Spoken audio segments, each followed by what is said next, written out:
My brother got an $18 million estate handed to him on a silver platter. I got told I was company equipment by my own father. So I waited 3 years, let them celebrate, let them think they won, and then I pulled out the envelope that proved they owned absolutely nothing. The look on their faces when they realized. That made every single humiliating moment worth it. Let me back up because you need to understand how we got here. My name is Cassandra. I'm 29 years old, and for the last decade, I haven't really been a person to my family. I've been a tool. A high-functioning asset with a pulse. While everyone else got to be human, messy, flawed, loved anyway, I got to be useful. The night everything exploded started like any other family gathering. Crystal glasses, expensive scotch, people in designer clothes pretending to care about each other. My father, Preston, stood in the center of our Lake Tahoe estate's living room, holding his drink like he was about to give the State of the Union address. He clinked his spoon against his glass. The room went quiet. To my son, Mason, he announced, his voice full of pride. The sole heir to the entire $18 million Lake Tahoe estate. 50 people cheered. Actually cheered. Like my brother had just cured cancer instead of spending the last decade gambling in Vegas and crashing rental cars in Reno. Mason stood there, soaking it all in. That smug smile plastered across his face. That look that said he knew he was special, that he'd always been special, that this was just the universe confirming what he already knew. I stood in the shadow of the bookshelf, holding a single manila envelope against my chest. I didn't cry. I didn't flinch. I just smiled, this cold, sharp curve of my lips that felt foreign on my face. Then I looked directly at Bernard, our family attorney, and said 4 words that froze the entire room. You really don't know, do you? My father's face went purple. What? What are you talking about? But before I tell you what was inside that envelope and why my brother's face went from smug to ghostly white in about 3 seconds, let me explain how I got here. Because this didn't start that night. This started 10 years ago, when I became invisible. For 10 years, I ran the Lake Tahoe estate. Not managed it, ran it. I was the one spending 80-hour weeks fighting with city council members over zoning permits for the boathouse. I negotiated with contractors who tried to overcharge us by 40% because they saw a wealthy family name and dollar signs. I was the one waking up at 3 in the morning when a pipe burst in the guest lodge, standing ankle-deep in freezing water while my father slept soundly in the main house, completely unaware that his legacy was flooding. And Mason. My brother spent those 10 years on what my father called business trips. We all knew what they actually were: benders in Vegas, ski trips in Aspen, long weekends in Cabo recovering from the stress of being the heir apparent. He couldn't tell a lease agreement from a lunch menu. But every single time a project finished on time and under budget, because of me, because of my work, Preston would clap Mason on the back and say, "Good work, son. You're building a legacy." They thought they were using me. They thought I was the obedient little spare, desperate for a scrap of approval, willing to work myself to death for a pat on the head I'd never get. But they didn't realize that while I was fixing their toilets and balancing their books, I was also learning. Learning the codes, the laws, the loopholes. Learning exactly where every single body was buried. They broke me down back then. Made me feel small, worthless, invisible. But that night, I was the one holding the hammer. The breaking point happened exactly 7 days before the announcement. I walked into Preston's study with a stack of financial reports. The estate had just cleared its most profitable quarter ever, entirely because of a restructuring plan I had designed and implemented. I sat down across from him and finally asked for what I deserved. I didn't ask for the whole pie. I asked for 10% equity. A tiny sliver of ownership to acknowledge that I was the engine keeping his luxury life running. Preston didn't just say no. He looked at me with genuine confusion, like his toaster had just asked for a salary. Equity. He laughed, pouring himself a drink. Cassandra, you don't get equity. You get a roof over your head. I do the work, Dad, I said, my voice shaking in a way I hated. Mason does nothing. I built this value. I earned a share. That's when the mask slipped. He slammed his glass down, scotch sloshing over his hand. You earned nothing. I fed you for 18 years. I put clothes on your back. I paid for your braces. You think that was free? He walked around the desk, leaning into my face, his eyes cold and dead. You aren't a partner, Cassandra. You are my investment. I poured money into you so you could be useful to this family. You don't get dividends from the company. You are the company's equipment. Do not confuse your function with your worth. I sat there, feeling my soul turn to ice. That was the moment. That was the narcissistic math that had ruled my entire life, finally spoken out loud. To him, I wasn't a child to be loved. I was a debt that could never be repaid. I was an appliance that had started making noise. I walked out of his study without saying a word. He thought he'd put me in my place. He thought I went to my room to cry. Instead, I went to my office, opened the safe, and took out the manila envelope I'd been hiding for 3 years. He wanted an investment return. Fine. I was about to cash out. See, being the spare isn't just about being second best. It's about being an insurance policy that no one wants to pay the premium on. You exist solely to be used in case of emergency, then shoved back in the closet when the crisis is over. For 3 years, I'd lived in that closet. I watched Mason treat the business I built like his personal ATM. He didn't just spend money, he incinerated it. There was the time he invested $50,000 in a crypto scheme run by a guy he met at a blackjack table in Reno. When the money vanished, Preston didn't get angry. He just called me into his office and told me to move some numbers around to cover it. He said Mason was a visionary who took risks. He said I was too risk-averse to understand high-level finance. I didn't argue. I moved the numbers. But I also made a copy of the transaction. I logged the date, the time, the IP address. I documented everything. Then there was the summer gala 2 years ago. Mason was supposed to secure the catering permits. He forgot, of course, because he was busy on a yacht in the Mediterranean. 2 days before the event, the city threatened to shut us down. I spent 48 hours straight at City Hall, calling in every favor I had, bribing clerks with donuts and charm, rewriting safety protocols by hand. I saved the event. That night at dinner, Preston raised a glass.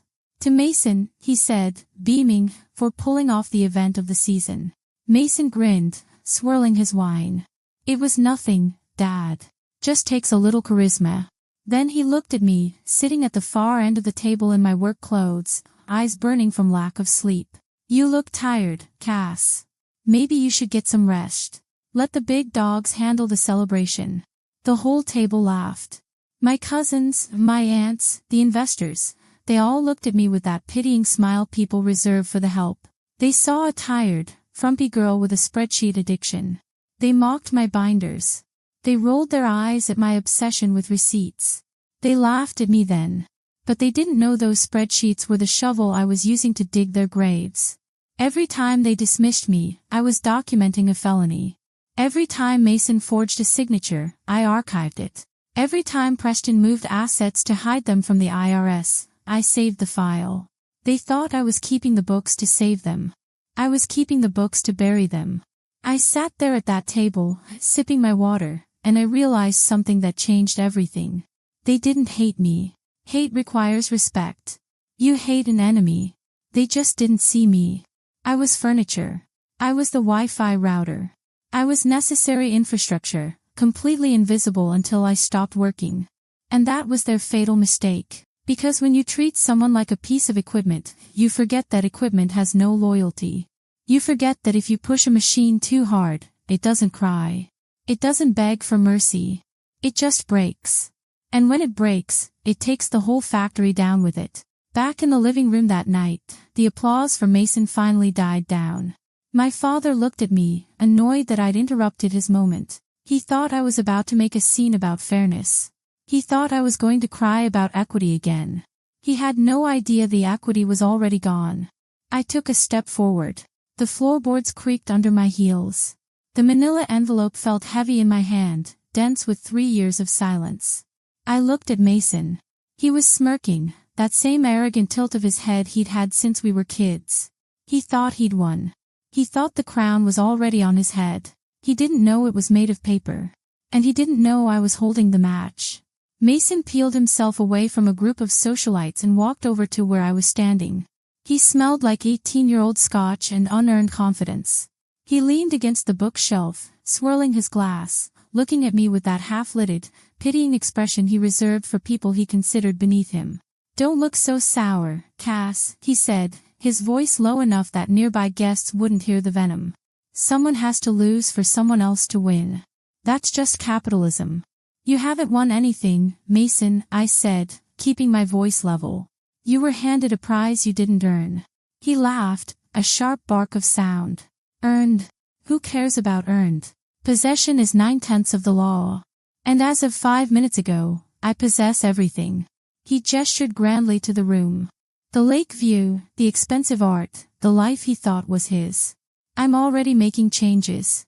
Big vision stuff. Starting with the guest cottage." My stomach tightened. "What about the cottage?" "Cleared it out this morning," he said casually, taking a sip of his drink. "I'm turning it into a VIP lounge. Poker tables, humidors, the works. Needed the space for the after-party tonight." I stared at him. "Mason, Mrs. Donnelly lives there." Mrs. Donnelly was our grandmother Beatrice's best friend. She was 82 years old, frail, terrified of change. Grandma had promised her a home for life. I'd been the one making sure her heat worked, bringing her groceries, making sure she felt safe. Not anymore. Mason shrugged. "I told her to pack her bags. Sent a couple guys to help her move her stuff to the Motel 6 off the highway. She was crying, making a scene. Pathetic, really. But you can't let sentimentality get in the way of asset optimization." I felt the blood drain from my face. He didn't just evict a tenant. He evicted a dying woman who was basically family, just so he could have a place to smoke cigars with his degenerate friends. He didn't even wait for the ink to dry. He did it this morning, before he even officially owned the place. "She's 82, I whispered. "You put an 82-year-old woman in a motel." "I cut the dead weight, Cassandra. Which brings me to you." He stepped closer, invading my personal space. "Dad and I had a talk. We don't need a property manager anymore. I've got friends who can handle the books. And let's be honest, it's not like you have anything else going on. No husband, no kids, no legacy. You're a genetic dead end." He poked a finger into my shoulder. "So here's the deal. You can stay in your little apartment over the garage for a month while you look for a job. But tonight," he grinned, "grab a broom and clean up the spilled champagne in the hallway. Make yourself useful for once." He winked at me, turned on his heel, and walked back toward the crowd, high-fiving a cousin as he went. I watched him go. I watched the way he strutted, the way he owned the room, the way he thought he was untouchable. He just crossed the final line. It wasn't about the money anymore. It wasn't even about the disrespect.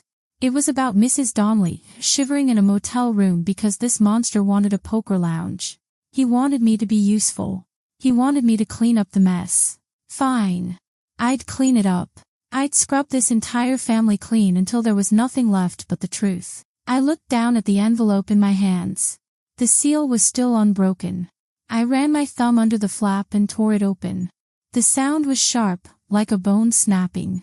It was time to go to work. I walked to the center of the room, my heels clicking a steady rhythm on the hardwood floor. Mason was laughing with a group of investors, already spending money he didn't have. Preston was accepting congratulations from the mayor.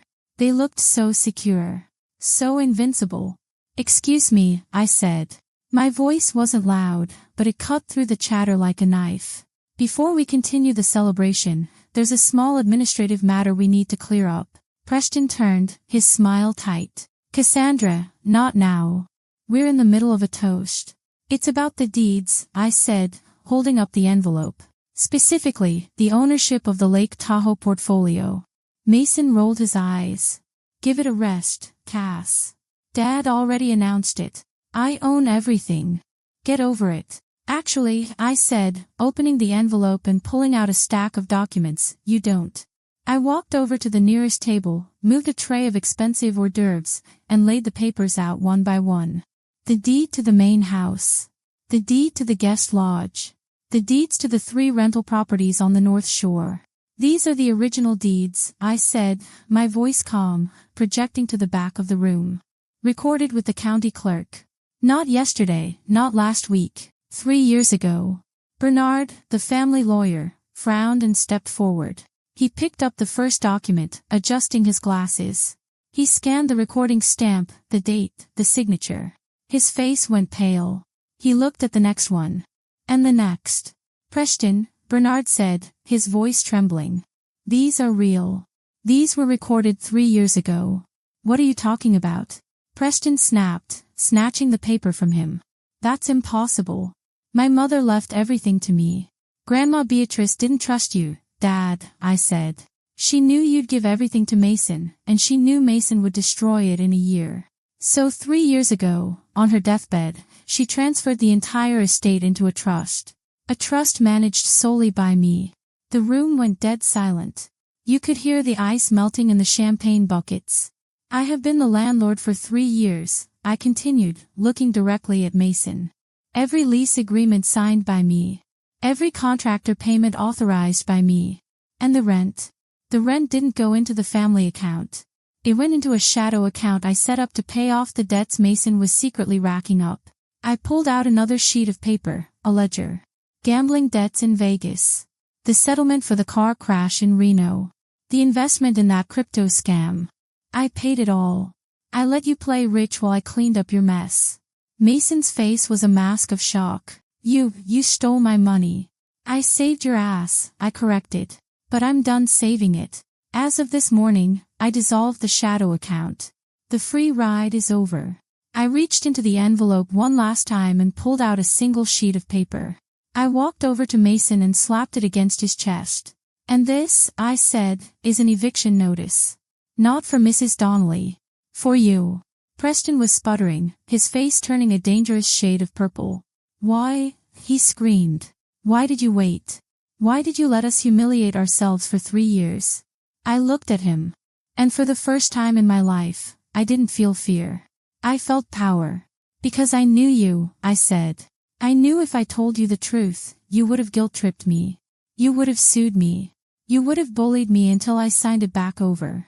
I had to wait until you made your move. I had to wait until you claimed ownership publicly, in front of all these witnesses, so that when I revealed the truth, you'd have nowhere to hide. I looked around the room at the stunned guests. I let you build your castle on quicksand, Dad. Specifically so I could watch it sink. It was a Trojan horse. I'd carried the truth inside their walls for 3 years, waiting for the exact moment they tried to erase me. And now the walls were coming down. Mason stared at the eviction notice, his hands shaking.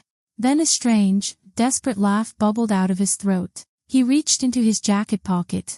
You think you're so smart, he sneered, his eyes wild. But you forgot one thing. He pulled out a folded document. Grandma signed a power of attorney 2 days before she died. It gives me control over all assets, real estate, trusts, everything. It overrides your little trust. It overrides everything. He held it up like a weapon. I win. For a moment, the room froze. Preston relaxed. Bernard hesitated. It looked like I'd lost. But I wasn't worried. I knew exactly where Grandma was 2 days before she died. And I had proof. Mason waved the document like a trophy. Power of attorney, he sneered. Durable. Immediate. Signed October 14th, 2 days before she died. Preston exhaled in relief. She knew who the real heir was, he said, glaring at me. Bernard studied the page. The signature appears valid, he said carefully. If this holds, it overrides the trust. Mason stepped closer, smiling. So pack your bags. You're trespassing. I didn't look at him. I looked at the date. October 14th, I said calmly. Are you sure? I handed Bernard a hospital file. Grandma's ICU records. Turn to October 14th. Bernard read. His face drained of color. She was intubated, he said slowly. Sedated. In a medically induced coma. Physically restrained. I met Mason's eyes. She couldn't sign anything. The silence turned dangerous. You didn't just lose the house, I said evenly. You presented a forged legal document to an attorney in front of 50 witnesses. That's felony fraud. Bernard dropped the document like it was on fire. I can't be part of this, he said. Preston, this is criminal. Preston stared at his son. What did you do? Mason panicked. And then he confessed. I used it as collateral, he gasped. I have private debts. $500,000. I gave them the house as collateral. They're coming at 5. I checked my watch. 4:45. Preston grabbed my arm. You have to sign it over. He's your brother. I pulled away. I don't owe you anything, I said. And I'm done paying for Mason's sins. I opened the door. You invited them, I said. This is your deal. As I drove away, black SUVs turned into the driveway. I didn't call my family. I called the police. The house was seized. Mason went to prison for fraud. Preston lost everything, his reputation, his money, his pride. Now I live in a small apartment with a lease in my name. The wine tastes like freedom. I stopped trying to save people who were willing to burn me to stay warm. If you've ever had to choose between saving your family and saving yourself, you're not alone. Sometimes the people who should protect you are the ones you need protection from. And sometimes, the only way to survive is to stop being useful and start being free. Thanks for listening, and if this story resonates with you, don't forget to comment and subscribe for more stories about people who refuse to stay invisible. Your worth isn't measured by what you do for people who can't see you. It's measured by what you do for yourself.